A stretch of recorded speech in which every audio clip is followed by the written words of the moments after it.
bully so I could save her, you know? I mean, that's how this guy affected me. And that was the only live hero. The other heroes were all in books. I mean, I had Tarzan. You never heard of him, but Bamba, the Jungle Boy. He was a teenage Tarzan that they published for a while. There was one funny thing about Bamba. The writer had a habit in every chapter, at least once, when Bamba was in trouble, a snake was going to attack him or something, the writer would write, with Bamba, to think was to act. And he did thus and such. One chapter later, a lion is going to leap on him. With Bamba, to think was to act. That phrase, I can't get it out of my mind. To think is to act.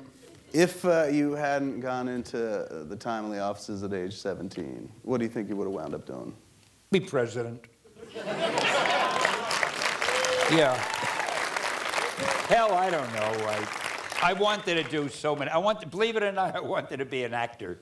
Years ago, during the war and before the war, there was something called the WPA Federal Theater. It was started by Franklin Roosevelt, the president. And it was for people who wanted to act but didn't have any money and couldn't have a job, blah, blah, blah, blah. And I belonged to that, and Orson Welles belonged to that. The difference is he stayed with it, but it didn't pay enough money. I was able to make more money writing. So I did I'd love to. That's why I even love doing this. This is the closest you can come to being an actor. You got a captive audience without having to act, you know, and so it's fun. And Porn. Pardon me? Porn. That would be, oh, hey, if I were single, I want to tell you. I wish I hadn't said that. So wait, you've been married 59 years? 59 in December. 59 in December. So you started working at 17. How long after did you get married? When I was 25. So you had 8 years of working in and fun. Really? See, we also published some movie magazines that were not comics.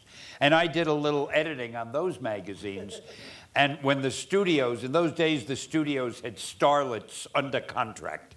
When they would send the starlets into New York, I, as the representative of our movie magazines, would squire them around town so we could get stories. So we'll save that for another meeting that we have when there are no youngsters present. And squire, as you all know, is a euphemism for fuck. That's a good metaphor. But we have to wrap it up, but I speak for myself, everybody in this room, everybody in the world. Thank God you got into comics and did what you did. You created something insanely special, and it still connects with people to this day and will connect with people forever. Thank you so much. We owe you a great big deal. But I still think I'd have been a good president. Ladies and gentlemen, Stan Lee.